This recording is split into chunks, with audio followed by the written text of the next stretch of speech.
DCGB 729 kHz. Enot sa Bareta, Enot sa Gabos. Oras sa Radyo DCGB, 10 minutos pasado alas 5.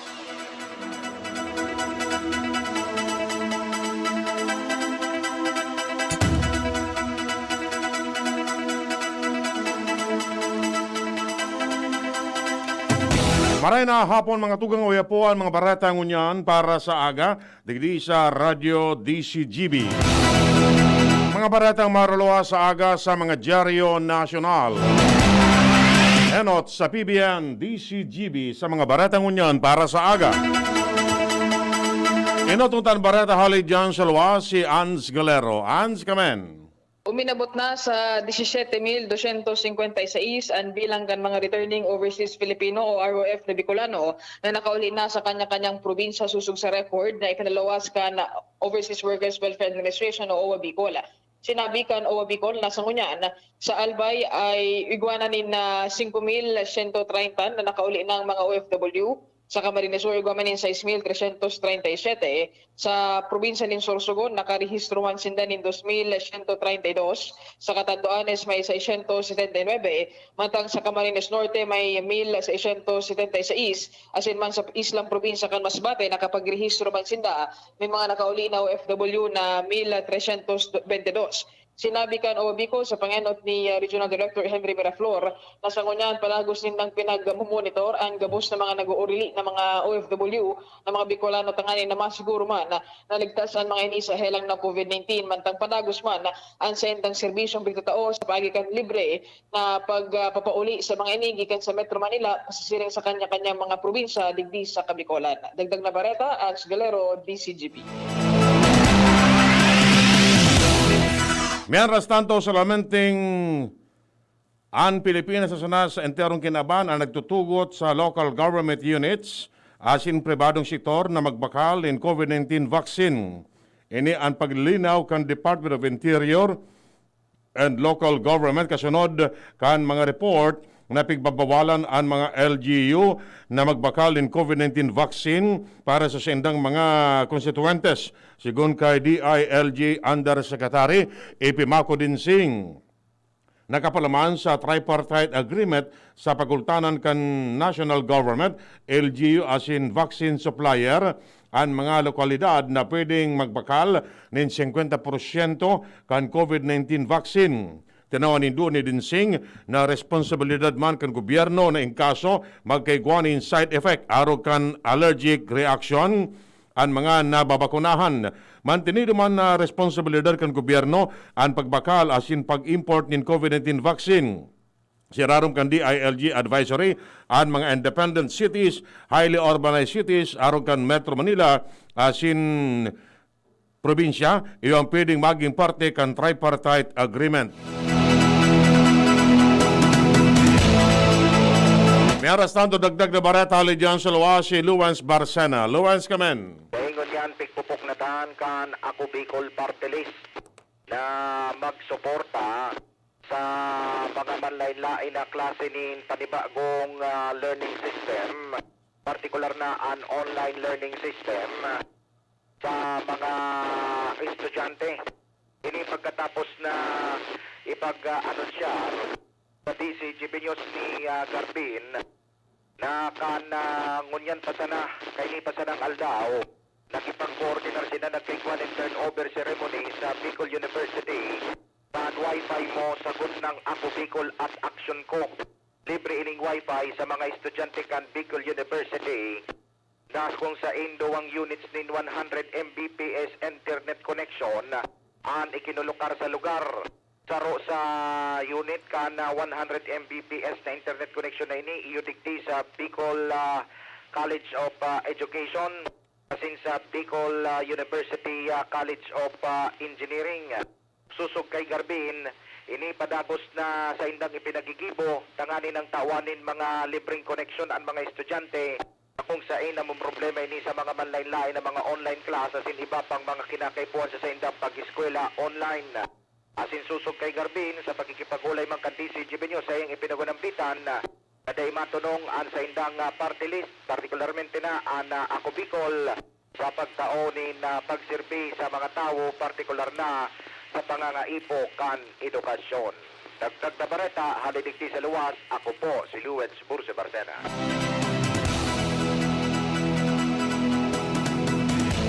Magtatawsanan ng parehong proteksyon kontra sa COVID-19 ang bakuna maski sa inman itudok sa braso man o sa lubot. Sigun kay Health Secretary Francisco Duque, ang importanteng hilingon iyo ang immune response pag itinudok na ang bakuna sa tao. Pero ordinary na pigtutudok ang bakuna sa braso. Dagdag man ni Health Undersecretary Maria Rosario Vergere na posibleng itudok ang bakuna sa ibang parte kan lawas basta sufisyente ang muscle mass. Magagarumduman na sinabi kan Malacanang na gusto ni Presidente Rodrigo Duterte na magpabakuna sa lubot. Na iyo ang rason kung natataday pwedeng isa publiko ang sa iyang pagpapabakuna.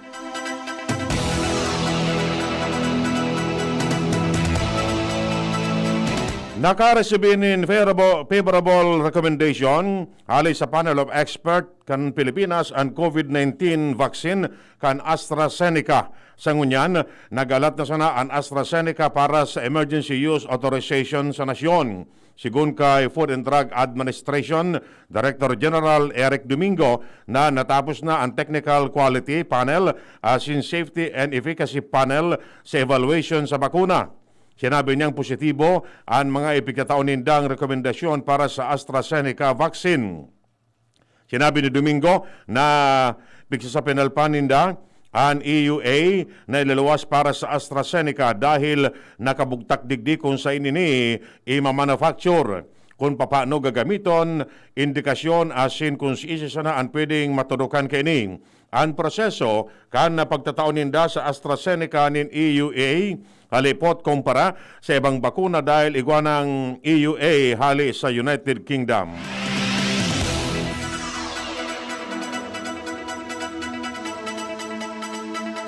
Mientras tanto, maigot na pinimutikan ni Vaccine Czar Carlito Galvez ang report na pigsasabing dahil mahiwas na akses sa COVID-19 vaccine ang mga developing countries sa good sa 2023. Base sa pag-aadal kan Economist Group, ang COVID-19 vaccination program sa China as in India madura sa good sa 2022 dahil sa sendang populasyon. Sobra 85 na mga nagtitios na nasyon ang mawawaranin akses sa bakuna bago ang 2023. Sa report, kadaklan sa mga nasyon sa Africa, malabog na magkaiguanin vaccination coverage sa good sa 2021, mantang ang ibang nasyon sa Asia magkakaigusanan ng akses sa bakuna sa katapusan kan 2022. Sigun kay Galvez, kadaklan sa mga ginagibong negosasyon kan gobyerno, pigdalauman na mag-abot ang mga bakuna ngunya na taon. Nagtutubod si Galvez na ang produksyon kan ibang bakuna malangkaw pa pag nakakuha ang mga manufacturer in emergency use authorization. Sobra sa 1 million doses kan COVID-19 vaccine ang pigdalauman na mag-abot sa Pilipinas, iyo ang gagamiton sa vaccination rollout sa Pebrero.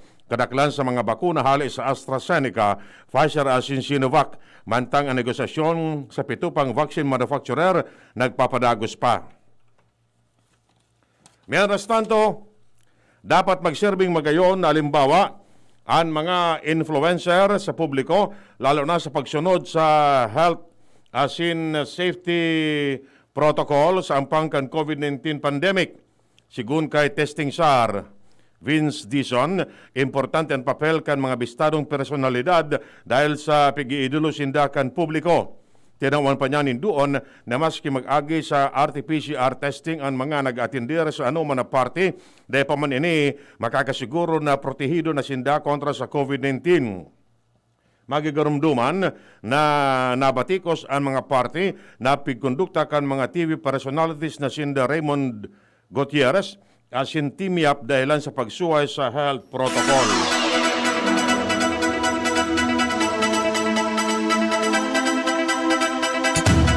Pag-iimbestigaran kan Department of Tourism Cordillera Administrative Region ang pagkondukta nin salo-salo sa Camp John Hay sa Baguio City. Ini bilang parte kan birthday celebration kan entertainment personality na si Tim Yap. apisar kan nagpapadagos na patakot kan COVID-19. Enot kini naglakop sa online ang nagkaparang litrato sa nasabing gathering na ilingon na daing suulog na face mask asin day nasunod ang social distancing sa lalo na sa mga nag-atendir digding. Apera sa mga amigo ni Yap, nag-atendir man sa selebrasyon na nagtrust na si Casey Concepcion, maging ang alkalde kan Baguio City, asin contact tracing sar na si Alkalde Benjamin Magalong kay banan anagum kini. Paliwanag ni Yap, nasa ganibong selebrasyon sa indang pigsunod ang mga health protocol maging ang ipigtala na bilang kan bisita sa venue. Kasunod kini, naghagad man ng dispensa si Yap, asin sinabing day kini intensyon na magsuway sa ipinapaotob na health protocol kundi ipromotir ang lokal na turismo. Mantang si Magalong, sinigurong daiman ma-inhibit sa gigibon na investigasyon.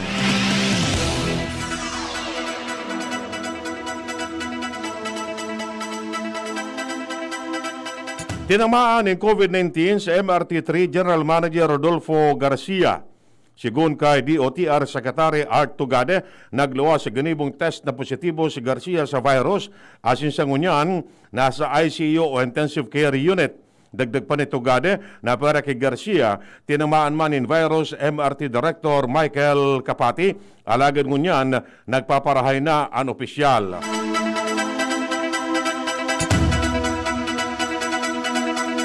Mientras tanto, siniguro kan Department of Transportation na ligtas na maglunad ang publiko sa mga tren kan MRT3.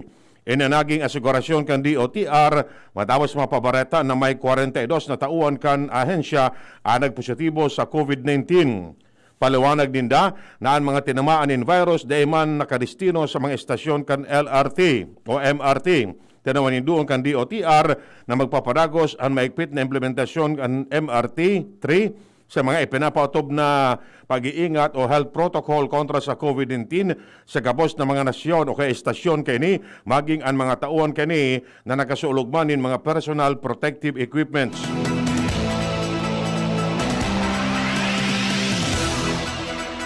Bigahanda na kan National Bureau of Investigation and Toxicology report sa kaso kan pagkagadan kan flight attendant na si Christine Dacera. Sigun kay Justice Secretary Menardo Guevara, pigtataong kwenta na ninda sa NBI ang pagpapalos nin findings. Nagagad ang NBI ni nagkaparang specimen sa Philippine National Police asin kopya kan medical records kan daraga para makuha ang bilog na detalye. Ang investigasyon kan NBI sa Dacera case, iyon si Parado sa preliminary investigation na pigigibo kan Makati Prosecutor's Office. Nakatutok ang Makati Prosecutor's Office sa criminal complaint kontra sa mga kaibanan ni Dacera bago siya nagadaan mantang NBI bigin investigaran ang bangkay kan flight attendant.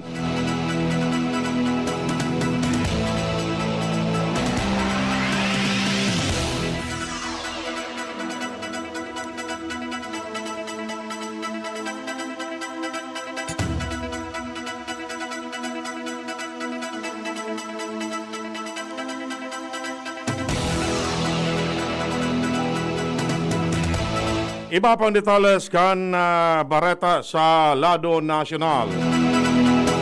Dahil inako ni Senador Panfilo Lacson ang paliwanag kan bagong liderato kan PhilHealth sa pagsasabing liquidated na ang sobra sa 92% kan 15 billion pesos na ginastos sa interim reimbursement mechanism overpricing asin iba pa. Sa sinabi na magkaiba ang liquidation sa audited na fundo maski nahiling kung saan ginastos ang fundo dahil manangahulugan na legal na ang paggastos kaini.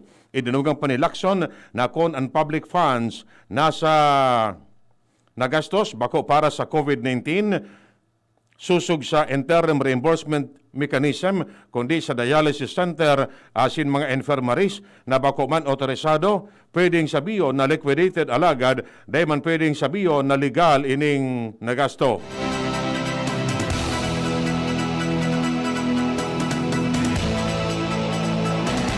Hinali ni Marikina Representative Estela Kimbo ang kaaditan na posibleng mabugtak sa peligro ang financial status kan PhilHealth in kaso masuspender ang aumento sa premium contribution kan mga miyembros kani.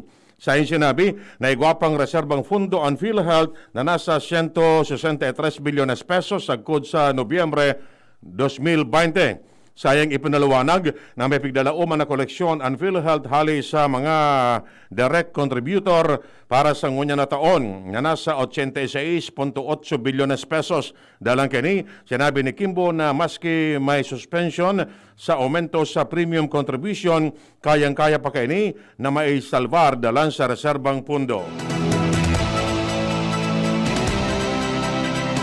Lalong malaban kung mas lalong igpitan. Inimpahayag ni Senador Kiko Pangilinan kasabay kan pangapudan sa liderato kan military as in Department of National Defense na igalang ang diretso kan mga estudyante na manindugan asin ipahayag ang sendang nasa buot asin sentimiento. Ini dalan sa obligasyon kan mga estudyante na mag-adal asin maggiro, asin maging kritikal sa mga nangyayari sa gobyerno. Dahil man inuyunan ni Pangilinan ang pahayag na talagang salag kan mga rebelding komunista ang University of the Philippines. Yan mga tugang ang detalyas ng mga bareta ngunyan para sa aga, digdi sa Radio DCGB. Sa pangaran kan mga pagariba, Marcian Madrid asin Manito Tanya sa lado teknikal. Ako po si Edwin Peralta nagsasabing mabalos kan sino pag-antabay. Realize true comfort and relaxation at Dorotea Resort and Spa, a perfect venue for family outings, couple retreats, and various functions such as weddings, birthday parties, corporate seminars, and conferences. Dorotea Resort and Spa. We have backpackers rooms, standard rooms, deluxe, suite, and a penthouse. Also, relax and rejuvenate with our spas invigorating treatments, services, and facilities. Dorotea Resort and Spa, Kahugutan, Bakakay, Albay. For reservation, contact us at 0917-836-7454 or 0998-863-5568. Find us on Facebook, Dorotea Resort and Spa. Relax, rejuvenate, and enjoy. Only here at Dorotea Resort and Spa. Hugasan, 20 seconds dapat, 12 seconds, 4 seconds, 3, 2, 1, clean na! Yay! Ako, nasa doorknob mo, makukuha mo ulit. 3, 2, 1, eto na! Kahit kahuhugas lang, pwede ka uli makapulot ng germs. Kaya Safeguard na. May up to 24-hour germ protection ang Safeguard with InfiniShield. Basta Safeguard, safe. Bear Brand Junior. Para sa 1 to 3 years old, may new formula. 65 pesos lang ang suggested retail price ng 150-gram pack. The use of milk supplements must only be upon the advice of a health professional. Ang paggamit ng gatas na ito ay dapat sangayon sa payo ng doktor o health professional. Per IACEO 51CA number 072 series of 2020. Mga mami, Judy Ann Santos po. Tulad nyo, dumidiskarte din ako sa luto ko para sa mga anak ko. Buti na lang nasa kamay natin ang Maggi